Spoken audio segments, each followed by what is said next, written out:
Some would say to go from ashes to fire is unimaginable. Well, welcome to Lent, and welcome to the invitation to go from ashes to fire. Some would say the times we've been living in are unimaginable. The pandemic of this past year, the unveiling of disparities, racial disparity, climate disparity, health disparity, job disparity, financial disparity, educational disparity, digital disparity, the planetary crisis, the political insurrection, the church divide, the psychological cost of isolation, and so many of our values that we held so precious seem to have turned to ashes. These disparities might be even deeper than we perceive them to be. But I want to tell you, I believe the deepest crisis of our time is the crisis of human imagination. Fear and suffering have squelched the human imagination in many of us. For many of us, this gift that makes us human has gone on a long winter's nap, and time's up. The reading today says, be reconciled to God.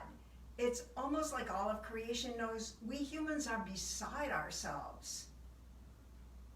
And all that we need to do is come home to the glowing ember of love, underneath all those ashes, deep, deep inside of us, where infinite love is still aglow.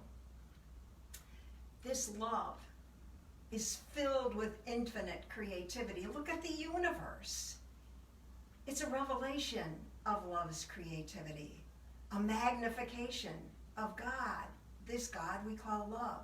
You and I are part of this universe. You and I are a reflection of God's creativity, a magnification of God's love. And it's high time we come home to ourselves. In love's wisdom, love has given us, humans, the capacity to imagine. Maybe the call of this Lent is to dive deep beneath those ashes, find the glowing ember with the capacity to imagine and to be creative. What if the invitation is the call to tend our imaginations this Lent and to fast from everything that prevents that imagination from being exercised? Start. It doesn't matter if you start small. Decorate a cake differently than you've ever decorated it before. Imagine rearranging your desk. Imagine planting a garden or a tree that could sequester carbon and begin to change this climate crisis. Imagine finding someone you need to talk to ask forgiveness, because you know something in you has hurt them. Or imagine yourself with a smile and then let it come to your face. Imagine yourself saying only affirming words all this Lent about people and to people.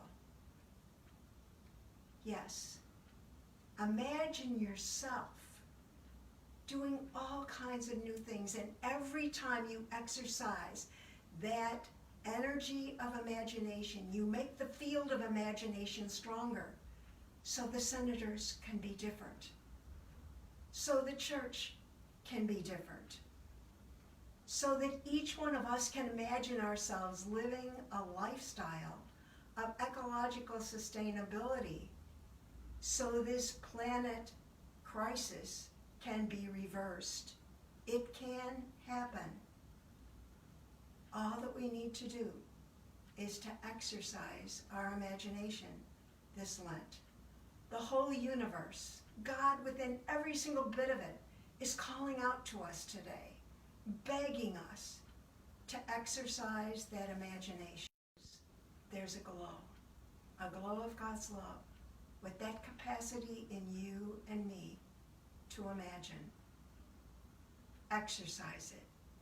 And then maybe